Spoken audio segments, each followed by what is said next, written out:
Maka di bulan Dzulqa'dah ini kita harus berlatih. Ini sunnah. Dan kalau dikerjakan pahalanya banyak. Makanya komentar Ibnu Abbas radhiyallahu ta'ala anhuma, kalau ada orang berlatih meninggalkan maksiat di bulan Dzulqa'dah ini, pahalanya 2 kali lipat dari bulan-bulan biasa. Bapak Ibu, teman-teman, maaf ya, yang berpahala 10 itu bukan hanya amar ma'ruf, nahi mungkar pun ada pahalanya.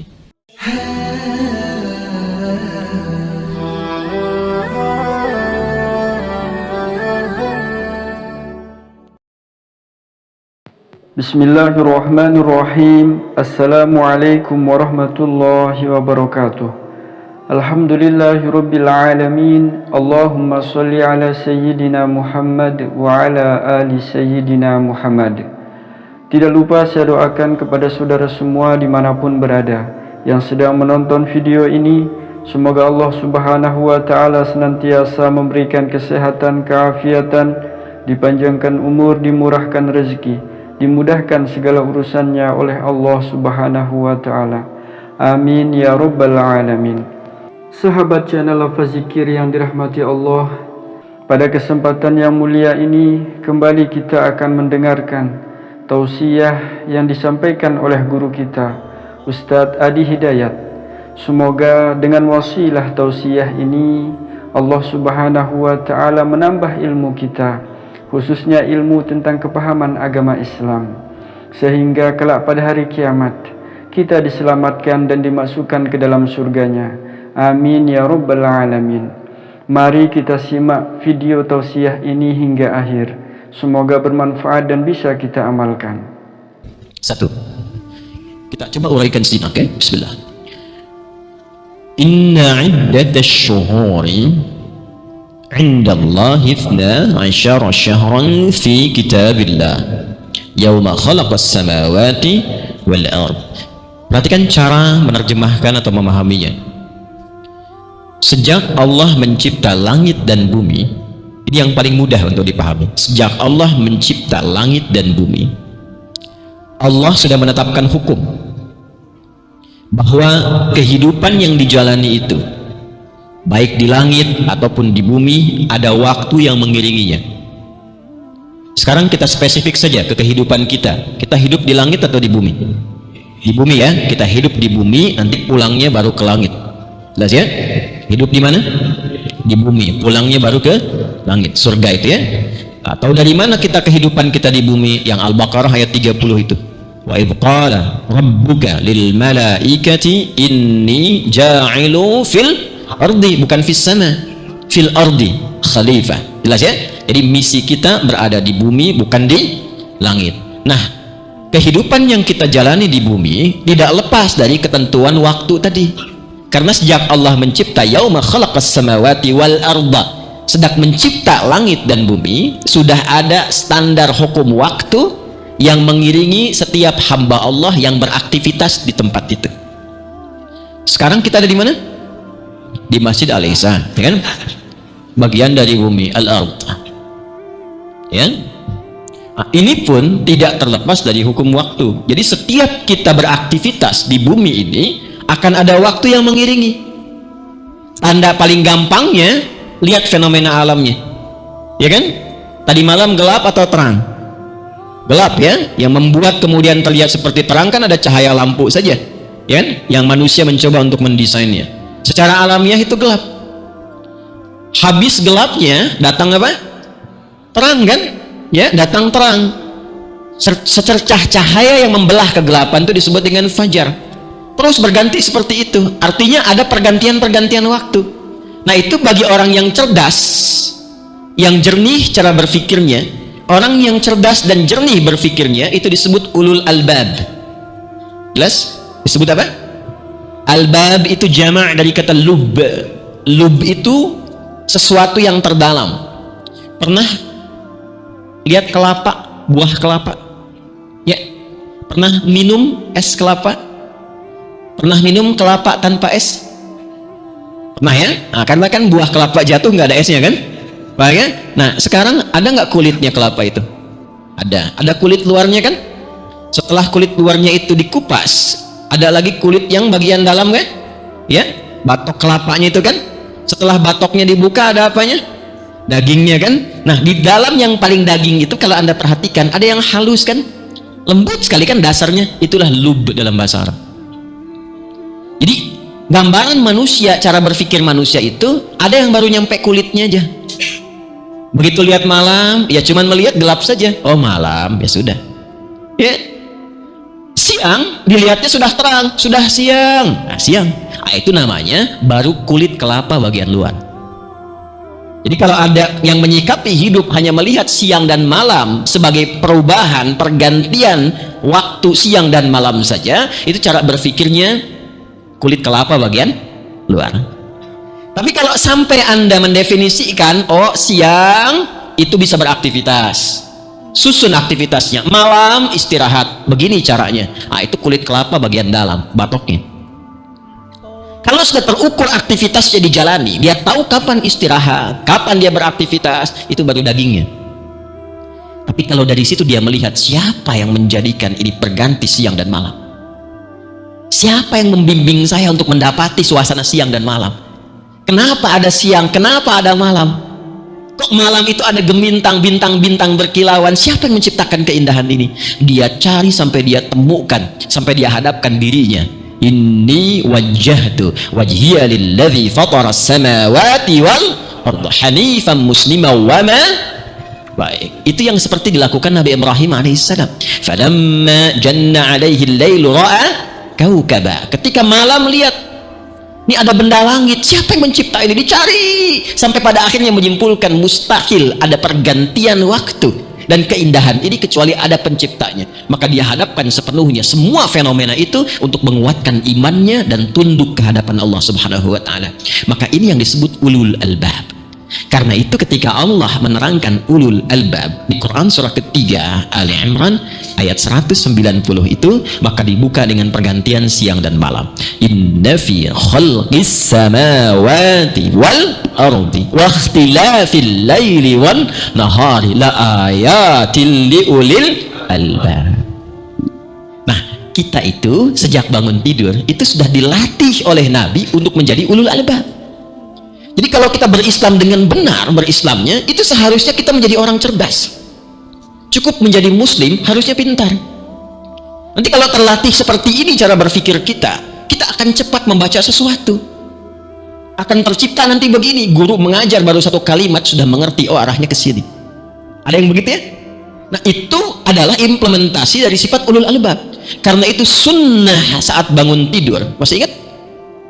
Saya kurang lebih 5 tahun lalu pernah di sini menerangkan itu, ya kan, dulu pernah mengisi kajian As-Sunnah An-Nabawiyah kan, ya kan, masih ingat gak hadisnya? Abu Daud nomor hadis 1367, rawinya Ibnu Abbas radhiyallahu taala anhu. Ibnu Abbas kecil menginap di rumah bibinya Sayyidah Maimunah radhiyallahu taala anha untuk melihat bagaimana kebiasaan bangun malam Nabi. Maka ketika dipantau Nabi bangun, dilihat, direkam peristiwa itu, disampaikan ke kita. Maka kata beliau, atau kama qal, kana an-nabiy sallallahu alaihi wasallam, adalah kebiasaan Nabi sallallahu alaihi wasallam, idza staiqadha min naumihi, kalau beliau bangun tidur, fajalasa, maka beliau duduk terlebih dahulu. Ya, itu sunnahnya, dan itu ada pahalanya. Awas ya, mengikuti Nabi itu otomatis mendapatkan pahala. Kalau konsisten mengikutinya, otomatis mendapatkan cinta Allah. Nggak cukup dengan amin ya, lihat baik, ada ilmunya itu.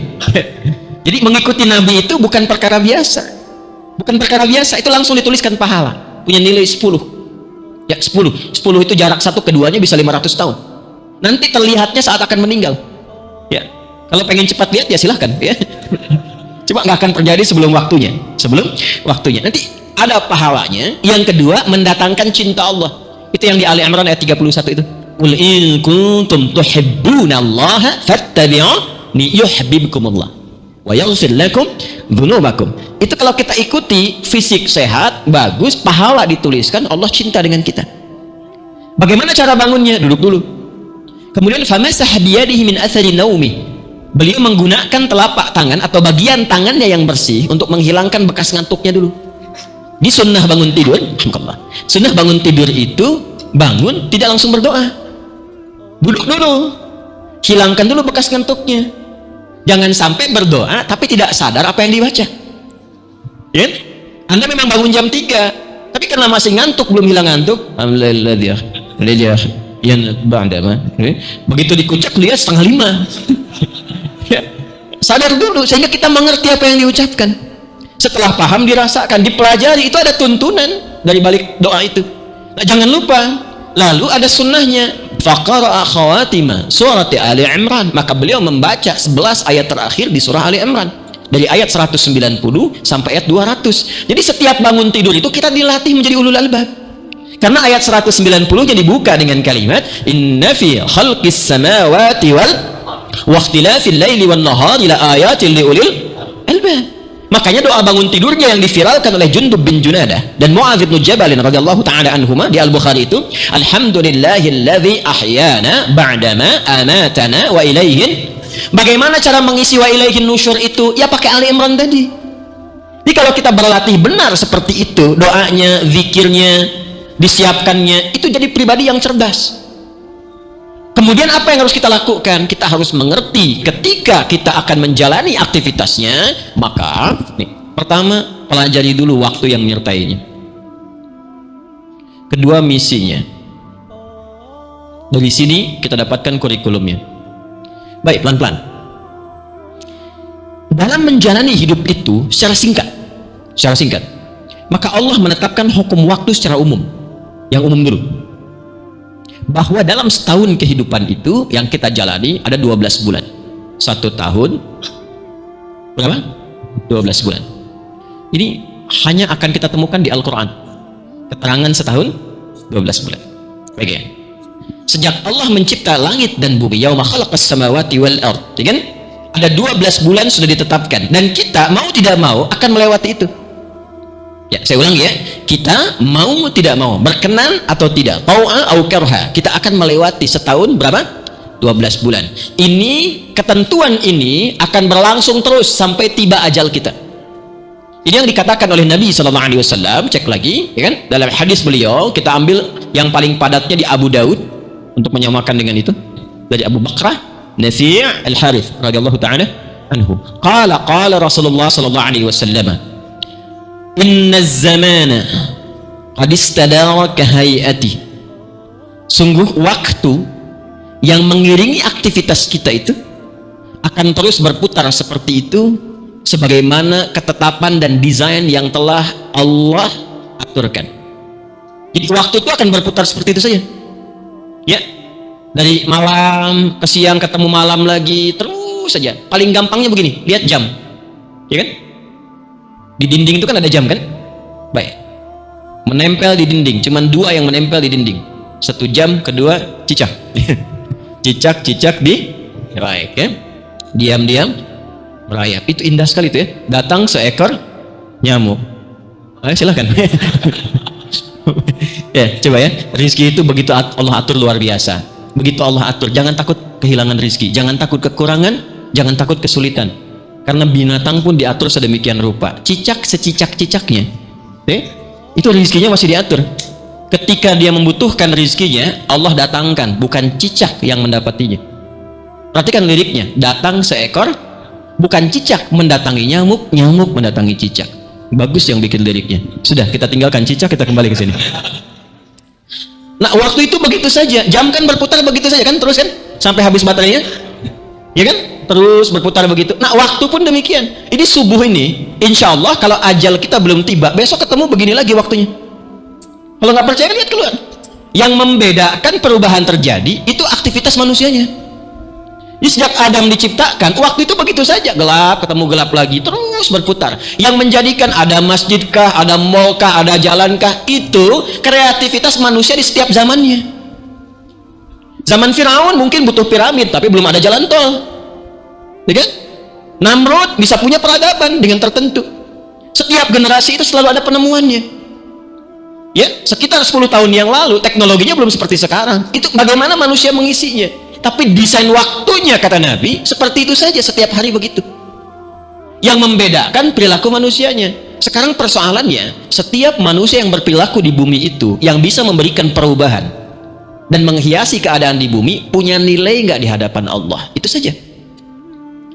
Karena konsep hidup kita itu ya menjalani misi di bumi, pulang kembali ke Allah. Inna lillahi wa inna ilaihi raji'un. Kita ini punya, awas hati-hati, 3 dimensi kehidupan. 1 ardun, 2 barzakhun, ya. 3 akhirah.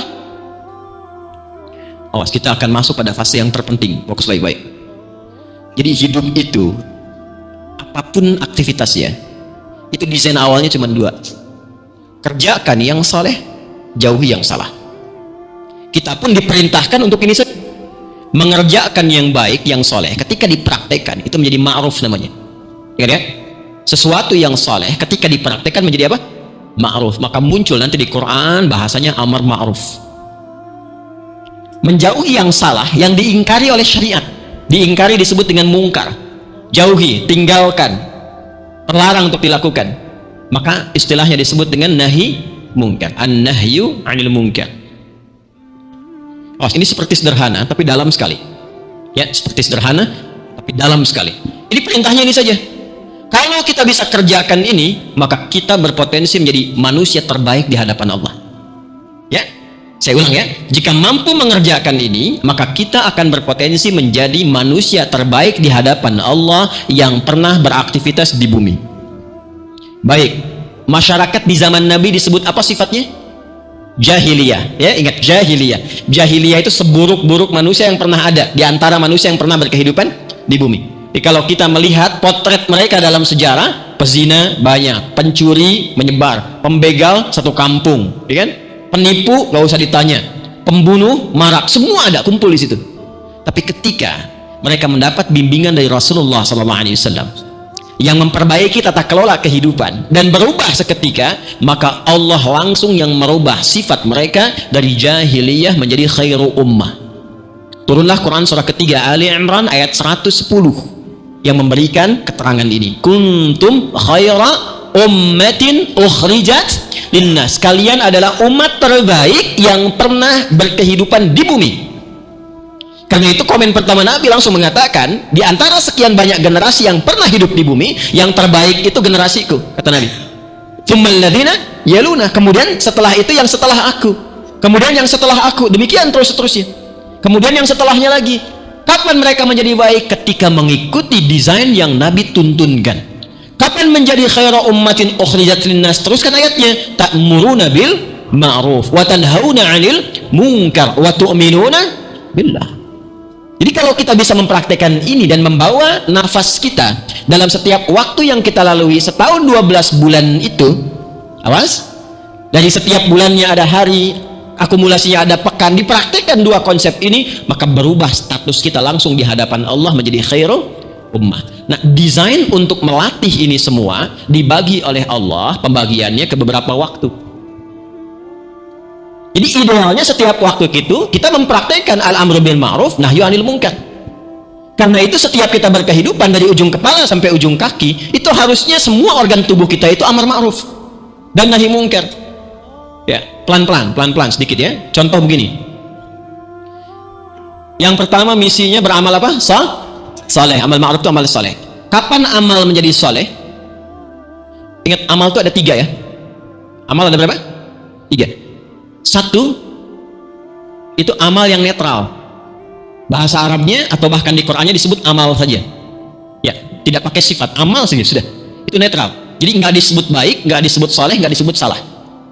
Contoh paling gampang gini, ini ada minuman, apa fungsi minum? Menghilangkan haus. Umumnya manusia minum kan ya. Nah, kalau dia minum saja dan ini dihasilkan dari yang halal dan baik, halalan thayyiban, maka ketika diminum dia tidak menyebut nama Allah, bukan dari hasil curian, maka ini disebut amal saja perbuatannya, netral, jelas. Ya ayyuhan nasu kulu mimma fil ardi halalan thayyiban, Al-Baqarah ayat 168, ini netral. Tapi ketika minuman ini perbuatan minumnya disematkan nama Allah pada perbuatan itu, Bismillahirrahmanirrahim, kemudian diminum, maka kalimat Bismillahirrahmanirrahim menjadikan aktivitas minum itu, amal itu bersifat soleh. Jelas? Bersifat soleh. semua perbuatan amal yang diiringi dengan tujuan beribadah kepada Allah itu disebut dengan salih, amal salih. Nah, bagaimana menjadikan perbuatan itu menjadi salih? Berniat karena Allah, maka disertakan kalimat iman.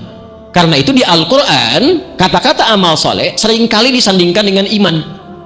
Wal 'asr innal insana lafi khusr illal ladzina amanu iman. Ketika iman sudah ada, wa amilus salih.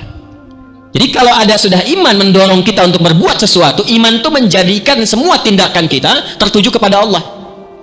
Iman itu melatih seperti itu. Jadi kalau ada orang mengerjakan sesuatu bukan karena Allah, ini pertanda ada yang tidak tepat dengan keimanannya. Karena semua bagian iman itu membuat tubuh kita itu mengerjakan segala hal itu tertambat tertuju kepada Allah saja. Ya, maka dalam hadis jelas dikatakan, misalnya khudh biyaminika ma yalik, ambil dengan tanganmu, tangan kananmu apa yang paling dekat denganmu. Ya, thumma sammillah, sebut nama Allah, bismillahirrahmanirrahim. Contoh, bismillahirrahmanirrahim. Alhamdulillah, misalnya. Nah, ini ketika minum selesai dilakukan, maka perbuatannya menjadi amal saleh. Nilainya disebut dengan hasanah. Hasanah. Poinnya dapat poin, dituliskan 10 kebaikan, poinnya disebut ajrun. Ajrun. Ya, setiap satu perbuatan hasanah poinnya 10. Dalilnya apa? Quran surah ke-6 ayat 160. Man jaa'a bil hasanati falahu 'asyru amsalha. Inna hadzal qur'ana yahdi lillati hiya aqwam wa yubashshirul mu'minin. Ya, Quran surah ke-17 ayat 9 sampai 10. Wa yubashshirul mu'minina alladzina ya'maluna as-salihati anna lahum ajran kabira. Jadi kalau orang beriman itu benar berbuat baik, dia dapat ajran kabira. Dituliskan pahalanya. Anda masuk ke sini dapat 25 kebaikan. Kalau diniatkan karena Allah, jarak satu keduanya 500 tahun, dua ketiganya 500 tahun. Demikian di hadis Muslim. Walaupun belum mengerjakan apapun, baru masuk dapat itu. Paham sampai sini? Nah, seharusnya semua pekerjaan kita itu desainnya begitu. Jadi kalau pakai iman, itu otomatis maksiat dihindari, soleh muncul. Tapi kalau nggak pakai iman, netral. Apa sifat netral itu? Minumnya berfungsi menghilangkan haus, tapi nilai pahalanya terputus. Itu yang dimaksud hadis Nabi, kullu amrin dzibalin la yubda'u fihi bismillahirrahmanirrahim fahuwa abtar. Terputus pahalanya, jadi nggak ada bekal akhirat. Desain pekerjaan kita tuh begini, semua yang dikerjakan di sini manfaatnya ada unsur dunianya, ada bekal akhiratnya. Bekalnya berupa nilai poin, disebut dengan hasanah. Jadi kalau kita mengerjakan perbuatan hasanah di sini, bukan dalam arti nama ya, Hamzah Ustaz, nama saya Hasanah, ya, tidak begitu ya? Nah, ini kalau kita kerjakan di sini punya sifat hasanah, nanti di sini akan dikonfirmasi di akhirat, ditampakkan hasanah itu. Bekal yang dibawanya disebut dengan ajrun. Ketika berpulang dikonfirmasilah ini dalam mizan. Ya, makanya mizannya hasanatikum disebutnya hasanah. Ya, karena itu kita sering berdoa supaya semua kegiatan di dunia menjadi hasanah dan itu terkonfirmasi di akhirat hasanahnya. Dan viralah doanya kemudian.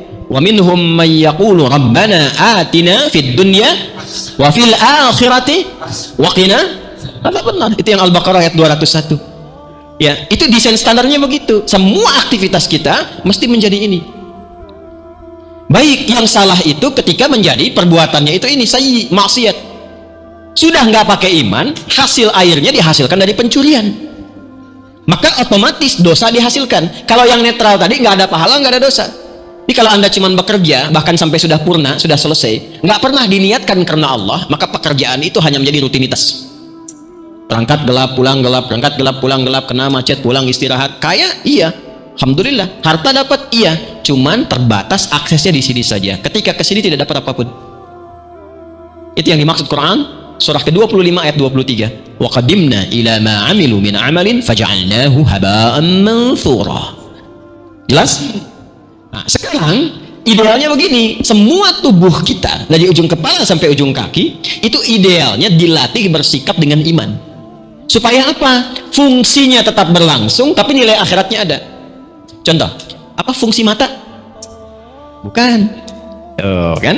Kalau hanya melihat, kambing melihat. Kan? Elang melihat. Dan penglihatan elang lebih tajam daripada kita kan? Elang di udara, lihat anak ayam kan di bawah. Anda jalan anak sendiri gak kelihatan kan? Ya? Tapi ingat, mata elang setajam-tajamnya tidak dihisap. Mata kita dihisap. Ingat, mata dihisap. Jangan dikira tidak dihisap, mata dihisap. Karena itulah ketika Allah menerangkan fungsi mata, tidak sekedar melihat, supaya penglihatan itu benar di hadapan Allah. Maka kalimat imannya disebutkan dulu di surah Cahaya, surah 24. Ayat 30 untuk laki-laki, ayat 31 untuk perempuan. Qul lil mu'minina yaghuddu min absarihim. Ayat 31-nya, wa qul lil mu'minati yaghuddna min absarihinna. Katakan pada pria-pria yang sudah beriman. Katakan pada perempuan-perempuan yang merasa punya iman. Sebelum fungsi mata disebutkan imannya dulu yang disampaikan. Maka iman itu akan menuntun matanya untuk yang memandang yang baik saja. Jika yang dipandang tidak baik, maka iman itu akan membimbing matanya untuk memalingkan. Palingkan. Itu yang disebut ghaddul basar. Di ghaddul basar itu bukan tidak melihat, memandang, tapi saat yang dipandang tidak Allah perkenankan, dia palingkan. Jadi kalau rumus ini dipakai, maka mata ini akan sehat. Dan dia setiap memandang itu mendapatkan pahala. Jadi kalau kita baru melihat saya diniatkan karena Allah, itu pahala dituliskan. Jangan dikira nggak ada nilainya di mata. Nanti saat pulang akan terlihat. Ya, tapi kalau nggak disertai dengan itu, nanti liar mata ini, semua ditatap, semua dilihat. Dan ketika semua dilihat, nafsu bisa bekerja, setan memberikan was-was. Setan bisa membangkitkan. Nafsu itu tempatnya di kolbu, kolbu tempatnya di sodrun, sodrun jamaknya sudur. Setan memberikan was-was kepada sudur supaya nafsu dibimbing mengerjakan yang salah. Ya, alladzi yuwaswisu fi sudurin nas, tembusnya ke nafas. Nafas ketika dibimbing setan mengeluarkan maksiat. Itu yang disebut Quran surah 12 ayat 53. Wa ma ubarni'u nafsi innan nafsa la'amaratum bis su. Nafas ketemu su disingkat jadi nafsu. Itu asalnya. Nafas ditambah su disingkat jadi apa? Nafsu. Itu jadi kalau kita nggak kendalikan jadi berbahaya. Anda keluar dari sini, tahu kan di mana menyimpan alas kakinya? Ya kan? Menyimpan sendalnya. Nah, ketika Anda mengetahui itu, dibimbing dengan iman, maka mata kita akan fokus melihat alas kaki kita saja. Halo? Ya kan? Tapi ketika bimbingan iman itu tipis, redup, bahkan hilang, maka semua dilihat. Yang berbahaya ketika semua dilihat, itu yang celaka. Kadang-kadang setan menunggangi. Begitu ditunggangi, ingat ceramah Ustaz, ambil yang baik, tinggalkan yang buruk. Itu yang menjadikan seringkali kehilangan kotak infak di dalam masjid. Itu yang menjadikan ketika takbir pertama orang mundur ngambil HP jamaah. Kalau di rumah Allah saja sudah berani mencuri, tidak terbayang di tempat-tempat lainnya. Maka kita doakan supaya bertobat, gitu kan? Nah, itulah iman. Turun ke lisan, kalau sudah turun ke lisan, itu yang keluar kata-katanya mulia semua. Ya, man kana yu'minu billahi wal yaumil akhir falyakul khairan aw liyas. Siapa yang merasa beriman, iman dulu. Awas, apalagi yang namanya iman tuh. Ya, kalau beliau keluar misalnya kata-kata yang kurang berkenan, langsung Ustadz iman, gitu ya. Ya, jadi siapa yang merasa beriman, lisannya pasti berkata yang baik. Pengertian terbaliknya, mafhum mukhalafahnya, kalau ada kata-kata yang kurang baik, itu menunjukkan kondisi iman dalam dirinya yang harus diperbaiki. Paham? Nah, inilah amal saleh. Harusnya begitu idealnya, dari ujung kepala sampai ujung kaki. Jadi kalau kita benar menjadi insan beriman, cukup beriman dengan benar, pasti jadi orang baik. Sudah otomatis itu. Dan gak akan ketemu dengan yang tidak baik. La yasikul mu'min 'indama yasik fa huwa mu'min. Kata Nabi, tidak mungkin insan beriman itu mencuri. Ketika mencuri itu ada iman dalam dirinya. Maksudnya membimbing imannya untuk melakukan perbuatan itu. Pasti dicegah. Semakin tinggi iman, itu otomatis akan membimbing pada yang baik dan mencegah kepada yang buruk. Termasuk ibadah. Makanya ibadah dibuka pakai iman. Alladzina yu'minuna bil ghaib wa yuqimunas. Nah, yang menentukan sholatnya itu semangat, bagus atau tidak, itu kondisi imannya. Ya, subuh jam berapa tadi? 4.37 kan? 4.37. Tuh. Allahu Akbar, Allahu Akbar. Adzan. Begitu adzan disebutkan, kalau iman ada dalam diri, itu akan memberikan getaran. Sudah adzan, cepat siap-siap. Pernah merasakan begitu? Nah, itu konfirmasi Quran surah 8 ayat kedua. Innamal mu'minuna alladzina idza dzukirallahu wajilat qulubuhum. Sungguh insan beriman itu cirinya, tanda pertamanya, kalau disebutkan nama Allah, ada konfirmasi di jiwanya, ada getaran. Karena itu setiap terjadi pergantian waktu 5 kali dalam sehari, maka disebutkan nama Allah untuk mengecek pagi ini iman ada enggak, sorenya masih kuat enggak, Karena ada nanti satu masa paginya beriman wa yumsi kafira, sorenya udah kufur. Itu yang paling parah. Paham? Nah, nanti standar iman itu, standar yang paling standar itu ketika dipanggil getarannya muncul. Jadi kalau baru disebutkan azan, ya, dikumandangkan, baru ingat sholat, itu iman standar. Allahu akbar, Allahu akbar, sudah azan, sholat, nah itu standar. Ya. Dari jam 8 malam ba'da isya sudah ingat subuh, bahkan pengen tahajud dulu sebelum subuh, itu pertanda iman kuat. Sebelum dipanggil sudah siap-siap, itu imannya kuat. Ada yang problem, dipanggil 4.37, dia baru bangun 7.34. Dia bermasalah. Sekarang sampai subuh ini tinggal dicek kondisi iman ada di mana. Nah, iman yang dipraktekkan lewat amal ma'ruf itu akan sejalan dengan nahi mungkar. Jadi semakin tinggi amal ma'rufnya, semakin sensitif dengan nahi mungkarnya. Jadi kalau semakin rajin mata dipakai lihat Quran, sujud, taat kepada Allah, itu sudah bakal anti pada yang maksiat. Nggak mungkin buka gambar-gambar yang tidak elok, nggak mungkin nonton video yang tidak benar apalagi jadi pelakunya, nggak mungkin mencuri, nggak mungkin menipu, nggak mungkin dekat pada perselisihan, lembut gitu ya, baik, harmoni, itulah iman. Jadi ini akan otomatis, kena amal ma'ruf itu positif, kena nahi mungkar juga cepat ditinggalkan. Kalau nggak percaya silakan, Anda semakin taat keluar dari sini ada gambar misalnya kan yang tidak pantas, itu Anda akan lihat, astagfirullah, apa sih gitu kan, kok pasang-pasang begitu, itu akan mencari supaya bisa misalnya diganti dan sebagainya. Itu luar biasa dengan cara-cara yang benar karena punya amar ma'ruf. Dan nggak akan terlambat, nggak mungkin lisan istighfar mata nggak dipalingkan, astagfirullah, apa sih, nggak mungkin, masih sejalan ini. Nah, ini tidak mungkin terjadi kecuali dilatih. Karena itu dalam 12 bulan idealnya kita selama 12 bulan itu konsisten begitu, amar ma'ruf nahi mungkar, amar ma'ruf nahi mungkar, dari ujung kepala sampai ujung kaki. Kalau bisa dijalani itu selama berkehidupan, maka hidupnya disebut dengan hayatan thayyibah. Falanuhyiyannahu hayatan thayyibah. Kalau konsisten seperti ini, beramal soleh dengan imannya, kata Allah, akan kami bimbing selama berkehidupan dimanapun, di keluarganya, di pekerjaannya. Jadi nggak akan pernah terjebak dengan korupsi, nyogok menyogok, nipu menipu. Dibimbing oleh Allah, nikmat aja hidupnya, dan diberikan pencerahan, ketenangan di hatinya. Diorientasinya itu pada kualitas, bukan kuantitas lagi. Kalaupun kuantitasnya Allah tambah banyak, jadi lebih bermanfaat.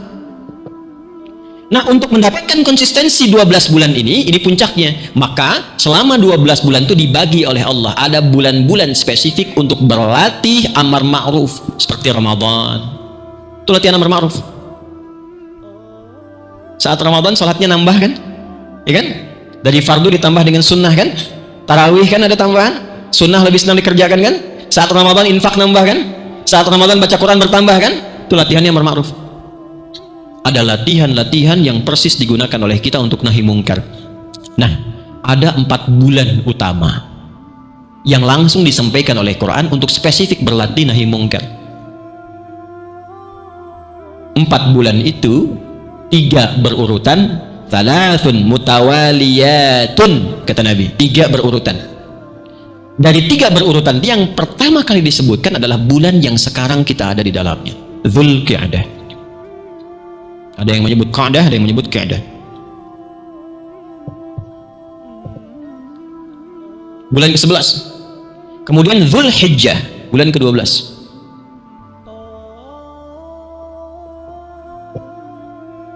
Kemudian yang ketiga berurutan 11, 12, kemudian ya, nggak ada bulan 13 kan? Ya, ke-13 itu cuma gajian kan? 11, 12, kemudian 1, karena kan setahun berapa bulan? 12 bulan. Jadi kalau sudah ketemu 12 balik lagi ke 1. Maka Dzulqa'dah, Dzulhijjah, bulan 1 Al-Muharram. Pakai al ya, Al-Muharram. Al-Muharram. Selanjutnya nanti terpisah, ada di pertengahan antara 6 sampai 8. Di antara 6 dan 8 bulan ke berapa? 7. Wa Rajabun Mudhar alladzi baina Jumada wa Sya'ban. Rajab, bulan ke-7. Nah, 4 bulan ini adalah bulan untuk menjaga dan melatih diri dari segala perbuatan yang dilarang. Segala perbuatan yang dilarang itu disebut dengan Muharram namanya. Kalau bulannya pakai alif lam, Muharram. Ini Muharram. Segala yang dilarang. Baik. Mencuri dilarang? Muharram. Zina dilarang? Muharram. Menipu? Muharram. Ya, sebentar ya. Baik ya? Mencela? Muharram. Hukumnya disebut haram. Hukumnya disebut haram. Jamak dari makna ini disebut hurum. Hurum. Nah, 4 bulan ini disebut bulan hurum namanya oleh Al-Quran. Kembali ke Quran surah ke-9 di ayat 36. Inna iddatasy syuhuri 'indallahi 12 syahran fi kitabillah yauma khalaqas samawati wal arda minha arba'atun hurum. Ini bulan 4 ini disebut bulan hurum. Ya, dzalikad dinul qayyim. Ini tuntunan agama yang mustaqim, yang lurus, yang benar. Jadi kalau Anda benar berlatihnya, maka perilaku hidup Anda akan lurus, akan benar. Hidup itu cuma berpasangan aja. Siang lawannya apa? Malam. Baik lawannya apa?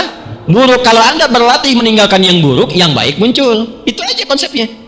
Ya, kalau baik itu ditingkatkan, yang buruk pasti akan tenggelam. Tapi kalau buruknya naik, yang baiknya itu akan turun. Kalau salahnya itu turun, soleh naik. Tapi kalau solehnya itu turun, salahnya yang naik. Karena itu agama datang memberikan bimbingan bagaimana supaya manusia itu semuanya baik. Konsep semua itu disebut ad-din. Namanya disebut Islam. Quran surah ke-3 ayat 19.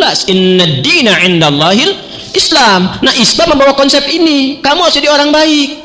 Muslim itu mesti baik, mesti cerdas, mesti pintar, mesti visioner, mesti terukur. Itu ajaran yang lurus. Dzalikad dinul qayyim. Kalau kita ikuti, kita pun menjadi orang lurus. Itu maksudnya. Nah, bagaimana berlatih menjadi orang yang lurus di 4 bulan ini? Fala tazlimu fihinna anfusakum. Maka berlatihlah untuk meninggalkan perbuatan zalim di bulan-bulan ini. Nah, apa perbuatan zalim itu? Ya, rincinya perbuatan yang diharamkan.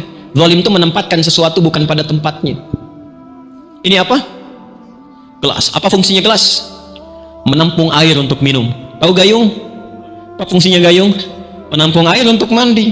Ada orang mandi pakai gelas, minum pakai gayung. Itu zalim namanya. Secara bahasa perbuatannya zulmun. Orangnya zalim. Ada zalim dalam berkehidupan.